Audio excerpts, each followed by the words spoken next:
Hello, everyone. Lee Henson, President and Founder of AgileDad here. Would like to welcome you to today's edition of a Daily Stand-Up. Without any further ado, let's get started. We had a writer that recently wrote in with another topic. We really appreciate all of you who write in and share these topics with us. It makes it a lot easier for us to make sure we're covering topics that are important to you, and we encourage you, if you haven't had an opportunity to do this, go ahead and write to us at learnmore@agiledad.com. We'd love to cover your topic live on the air. And the topic for the day, the topic that we got asked about, are what are some of the ways that we can identify and use Agile principles to drive innovation in a very large company, which sometimes I don't necessarily have control over. So, good question. Because in most cases, when you're in a real large company like that, it's not something that you do have control over. But there are certain things that we can do as strong Scrum Masters and Agile coaches to help grease the skids, to help people and organizations and strategies really get their head around what they need to do in order to have success with their Agile implementation. So coming in at number one is trust and autonomy empowers your teams to innovate. I think it's important for you to embed trust in everything that you do and to make sure your teams know that you trust them implicitly and that whatever they do is going to be the right solution. And don't be afraid to let them fail. Empower them to be innovative. Empower them to fail. Empower them to make critical choices. What I can tell you is, from the perspective of helping organizations to really take Agile to the next level, if you're trying to do this without an environment of psychological safety, and if you're trying to do this without an environment of autonomy, your teams just aren't going to get to that point where they can innovate. Failure breeds innovation, and I think allowing failure is what really makes the team smarter, and it helps them to work in a way that's more productive and in a way that makes sense. Coming at number 2 of our list of 8 is access to the customers, the end consumers, reduces innovation risk. Shocking, right? I just think it's Captain Obvious, if you will. But the more access that you give those people who are building critical pieces of your product and service to the actual stakeholders, to the customers who are using the product or service, the less low fidelity changes you're going to have, the fewer low fidelity changes you're going to have to make. You've got so many things that you can do. And it's just going to empower you to really make changes, to do what's right, and to really push for continued questions to be answered and push for data to be shared with you so that you can make the right product or service decisions. Coming at number 3, retrospectives drive continuous improvement. Once again, call me Captain Obvious, but I think the teams that have the better retrospectives are the teams that are most successful. This helps foster that sense of psychological safety. It gives teams something to talk about, and it helps them at an enterprise level really understand what they should be doing within the organization. Coming in next, we have communicate with the stakeholders more frequently. And I think this is just that voice of the customer type thing where we really get our head on the voice of the customer, try to understand exactly what's happening. But it's important for us to be transparent with those stakeholders, because the truth is transparency builds trust. And it should be a lot more than just check the box that says done. You have to have continuous communication with leadership stakeholders, executive stakeholders. You need to make sure you're getting buy-in from different people. So, there's no reason why we can't be flexible in our communication, but we should certainly have those communications more frequently for shorter durations with a smaller group of individuals with an actionable result. If you do those things, you're going to find success. Next, you should align on the fact that priorities will change.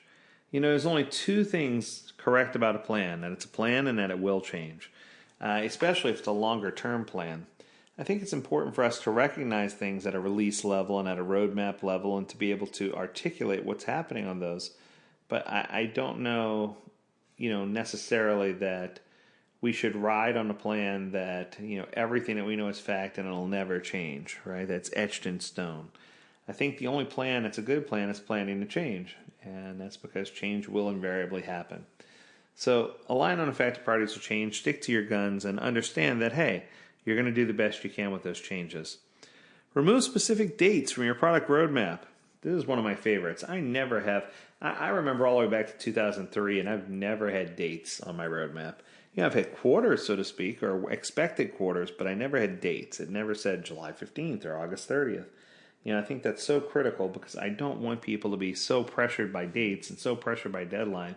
I would rather them see the big picture, talk about the overall strategic initiative, and make sure that we're pushing things to be in first place that deserve to be in first place, and that we're making auto corrections as needed to make sure that we understand the scope of what work needs to be done without having to be driven by hard dates that are contained in a roadmap.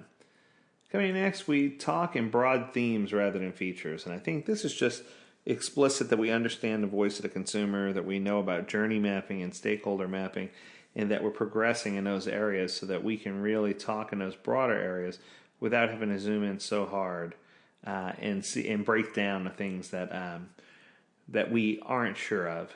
I think that if we can really talk in broad themes, at least initially when we know the least, it's going to help us align the theme-based product roadmap later, which makes a whole lot of sense, which is then going to produce a better release plan and ultimately a better product backlog. And coming in finally at number 8, the last one, evangelize the why behind the what. You don't have to be a preacher in order to get that part right. All you have to do is say, this is what we're trying to do. Preach the gospel down by the riverside. Make sure you're telling people, when they say the word agile, I don't want them to just say the word agile. I want them to know what agile means. And I want them to, be agile, not just, do agile. I want them to think.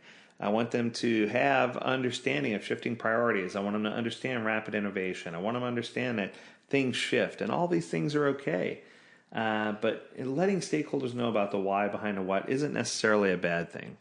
Ideally, when you finally learn how to talk about the why, that's when you can start mentioning, a shortcoming here or there, or something that you want to do to make things better.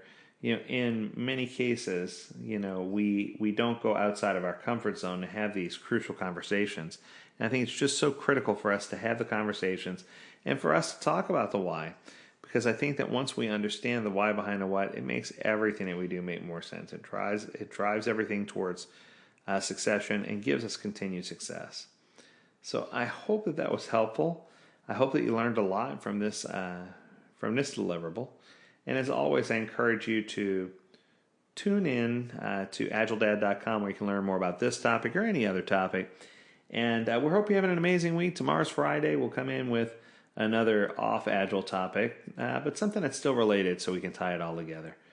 On behalf of the team of AgileDad, we encourage you to stay healthy, stay well, and stay agile, my friends. Until next time, do take care.